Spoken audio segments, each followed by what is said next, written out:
Bienvenue à Tout droit vers la générosité, le podcast juridique et fiscal de France Générosité. Vous souhaitez enrichir votre culture juridique liée à la générosité ?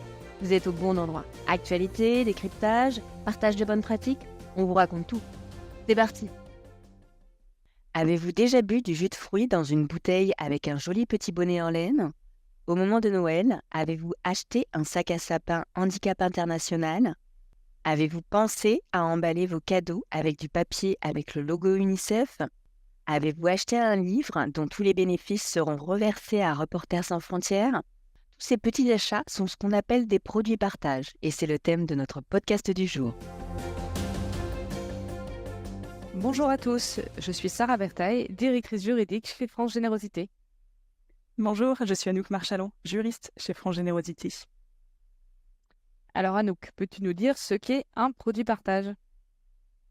Alors avant tout, il faut savoir que les opérations de produit partage sont nées de la pratique. C'est-à-dire que ni la loi, ni les règlements, ni la doctrine ne proposent de définition des opérations de produit partage. On vous propose de retenir la définition suivante. Une opération de produit partage est une opération, souvent ponctuelle, par laquelle une fraction du prix de vente d'un produit ou d'un service commercialisé par une entreprise est reversée à un organisme sans but lucratif. Même si ces opérations ne sont pas définies par la loi, il y a bien un cadre juridique et fiscal qui s'applique. C'est pourquoi, dans cet épisode de Tout droit vers la générosité, nous vous proposons de décrypter ce cadre juridique et fiscal qui est applicable aux opérations de produit partage. Pour ce faire, nous vous proposons le plan suivant. Nous allons revenir dans un premier temps sur les multiples facettes des opérations de produit partage. Nous vous exposerons ensuite les étapes indispensables à la mise en place d'un produit partage.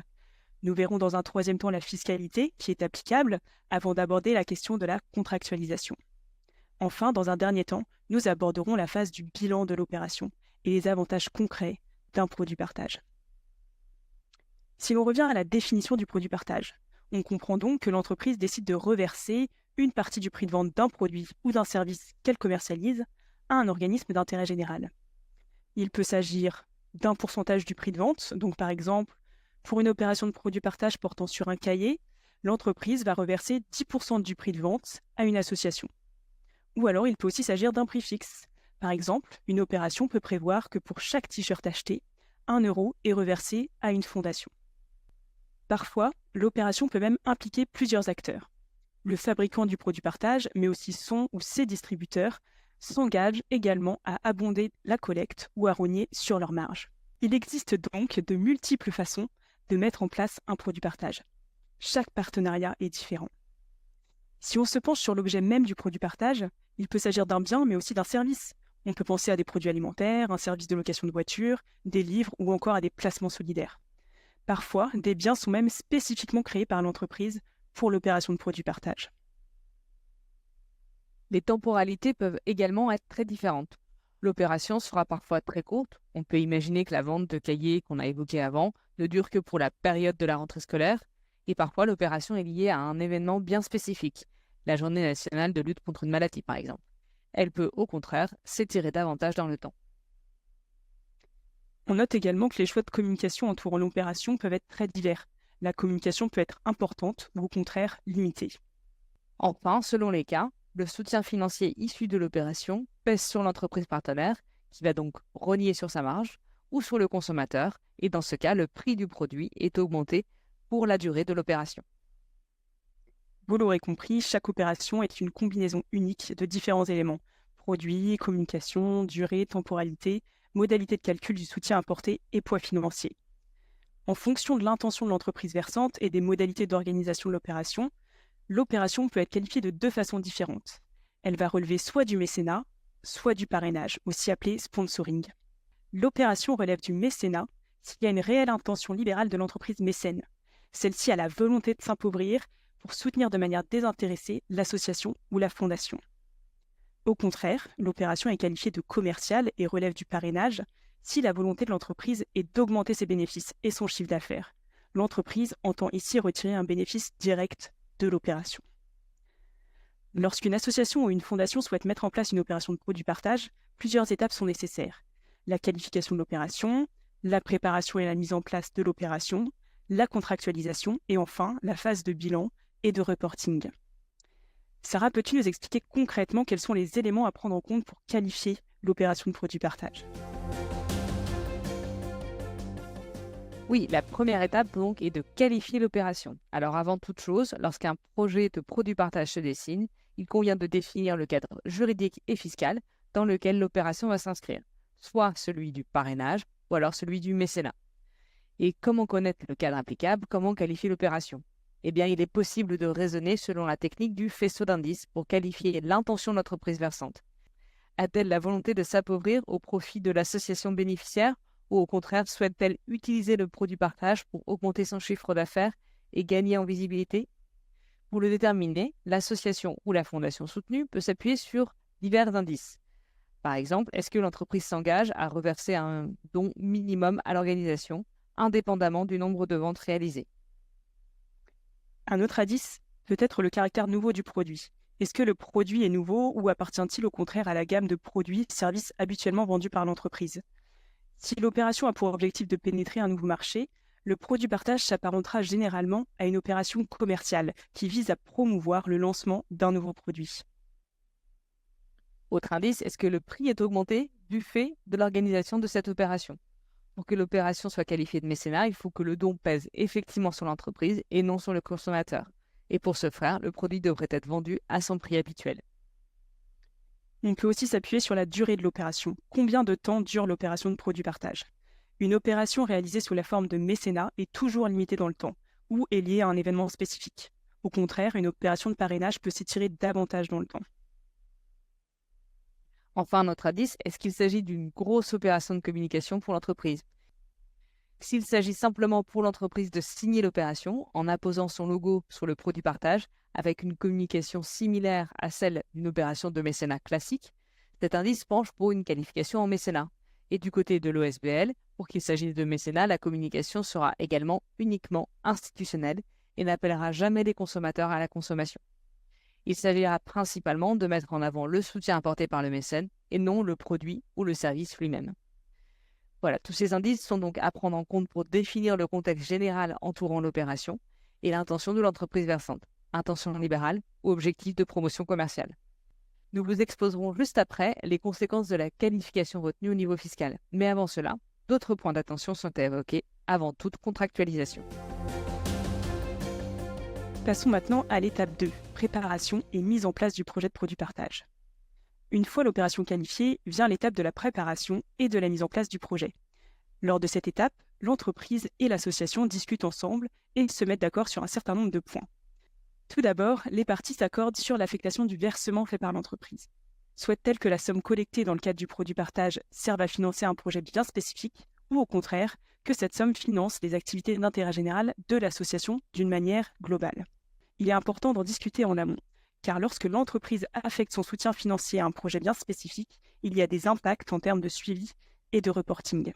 L'organisation bénéficiaire doit ensuite réaliser un certain nombre de vérifications pour s'assurer que le produit partage est conforme à son éthique et est bien aligné avec ses valeurs.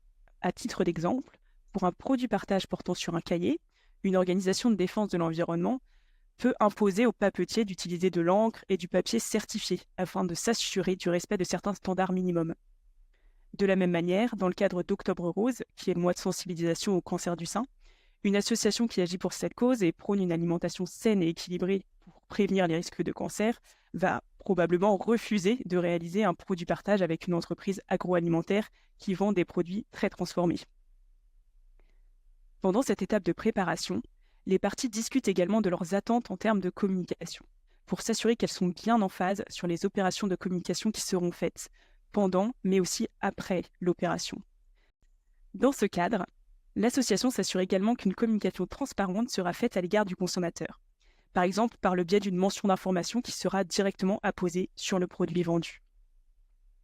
Enfin, il est important de s'accorder sur les contraintes en termes de calendrier, que ce soit côté entreprise versante ou côté organisme bénéficiaire. Qu'en est-il en interne?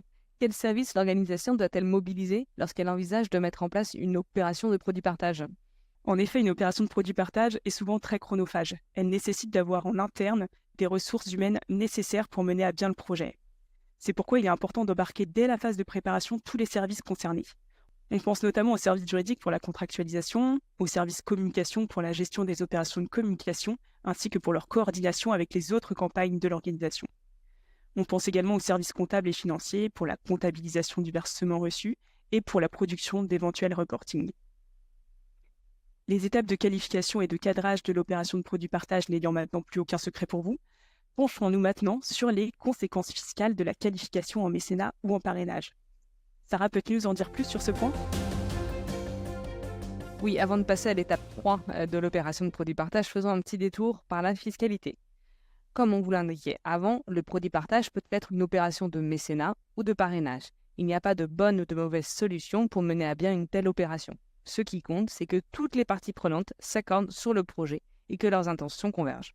On rappellera ici, mais on a déjà eu l'occasion de vous le dire dans des précédents podcasts, que le mécénat est, selon la terminologie économique et financière officielle, le soutien matériel apporté sans contrepartie directe de la part du bénéficiaire à une œuvre ou à une personne pour l'exercice d'activités présentant un intérêt général. On rappellera également que le parrainage ou le sponsoring est, selon la même terminologie économique et financière officielle, le soutien matériel apporté à une manifestation, à une personne, à un produit ou à une organisation en vue d'en retirer un bénéfice direct. Vous l'aurez compris, dans le cadre d'une opération de mécénat, l'entreprise ne cherche pas à accroître son chiffre d'affaires, mais à consentir un don sans en attendre de contrepartie équivalente, tandis que dans le cadre d'une opération de sponsoring, l'entreprise est dans une démarche commerciale et cherche à accroître ses débouchés par une opération de communication. Si l'analyse du faisceau d'indices permet de conclure qu'il s'agit d'une opération de mécénat, par exemple une opération limitée dans le temps, une communication limitée à la présence du logo de l'entreprise sur le site de l'organisme bénéficiaire, un prêt stable, non augmenté pour la durée de l'opération et un versement complété par un don de l'entreprise partenaire. Et bien du côté de l'entreprise partenaire, il s'agit d'un don qui donnera lieu à une réduction d'impôt à hauteur de 60% du montant effectivement versé à l'association. L'association devra établir un reçu fiscal indiquant ce montant selon le modèle fixé par l'administration fiscale. Le reçu pourra être établi quelque temps après l'opération, le temps justement que l'on connaisse précisément les chiffres de cette opération. Du côté de l'association bénéficiaire, il s'agit également d'un don. Il n'y aura donc pas de fiscalité applicable à ces dons, pas d'impôt sur les sociétés, pas de TVA et pas de CET. Comptablement, du côté de l'entreprise versante, il s'agit d'une dépense de mécénat et non pas d'une charge déductible. Et côté association bénéficiaire, il s'agit d'un don comptabilisé en mécénat.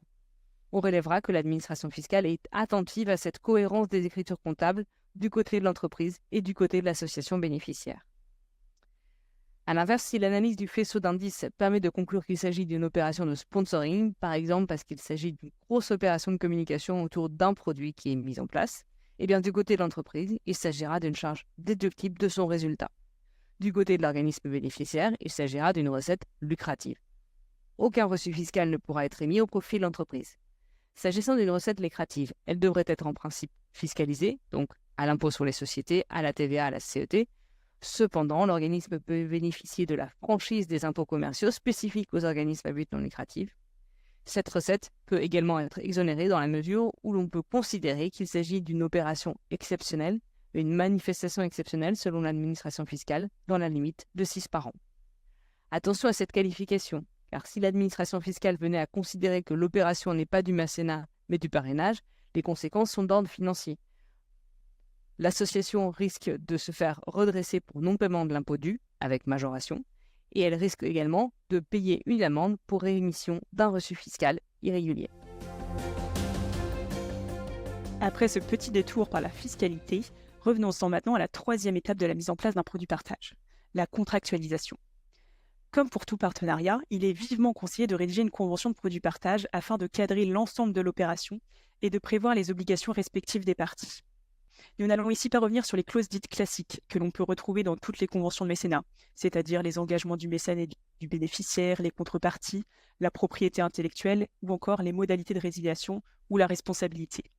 Nous vous proposons de faire un focus sur les clauses spécifiques à prévoir dans une convention de produit partage, réalisée sous la forme de mécénat.